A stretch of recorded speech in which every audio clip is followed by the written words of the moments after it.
조계종단의 혁신과 미래 설계를 주도하고 있는 화합과 혁신위원회가 탈종교화 시대 한국불교의 생존과 발전을 위한 해법을 논의했습니다.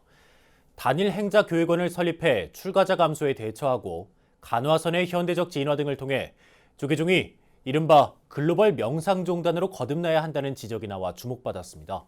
류기환 기자가 보도합니다.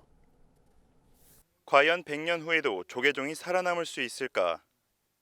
이 질문은 공식 출범을 앞두고 있는 조계종 화합과 혁신위원회가 전문가들을 초청해 개최한 라운드 테이블 2차 토론회의 핵심 화두입니다. 전문가들은 4차 산업혁명, 탈종교화 시대로 접어들면서 비단 불교뿐 아니라 국내 종교, 글로벌 종교계가 위기에 직면해 있다고 진단했습니다. 민중 시민 속에서 이미 시작되고 있다. 종단의 제도를 통해서만 무엇을 해보겠다고 하는 그런 괄벽 발상은 마땅히 비판돼야 한다. 전문가들은 불교가 미래 사회에 살아남기 위해선 우선 현대인들이 종교를 찾는 실질적 이유를 돌아봐야 한다고 입을 모았습니다. 대다수 현대인들이 자신의 현실적 문제 해결을 위해 종교를 찾는다는 데 주목할 필요가 있다는 것입니다. 이 같은 현대인들의 신행 목적과 성향에 맞춰 불교가 미래를 위해 가장 중점을 둘 부분으로 명상이 거론됐습니다. 명상의 본질이 불교에 가장 가깝고 자신이 삶에서 부딪히는 온갖 문제들에 대해 실질적, 궁극적 해결책을 찾아나가는 구체적인 방법이라는 이유에서입니다. 이 사람들이 종교를 찾는 이유는 하나예요. 자신의 삶의 문제를 해결할 수 있는 솔루션을 종교에서 제공해 줄 수 있느냐.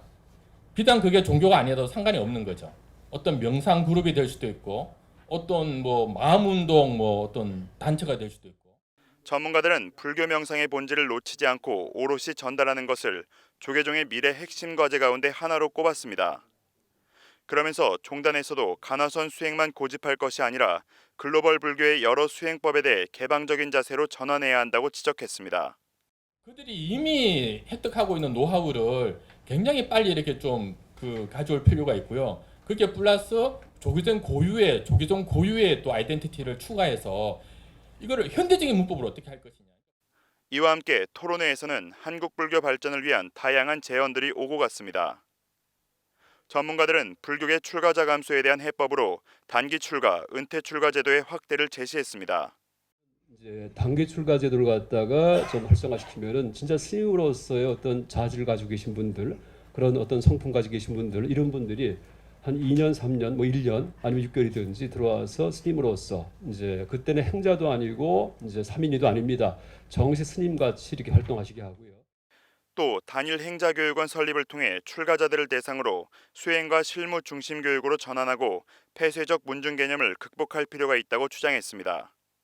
사찰에서 오는 모든 행자들을 단일한 교육을 시키자 이거죠. 단일 행자 교육원을 설립하자는. 단일 행자 교육원을 설립하면 폐쇄적 문중 개념이 소멸됩니다. 행자가 오면 이 행자가 누구의 스승이고 그래서 스승과 제자 간에 문중이 형성되고 문중과 문중 간에 갈등이 되고. 화합과 혁신위원회에서 정식으로 다뤄질 의제와 방향성을 주제로 한 이 같은 토론회는 모두 5차례에 걸쳐 진행될 예정입니다. BBS 뉴스 류기환입니다.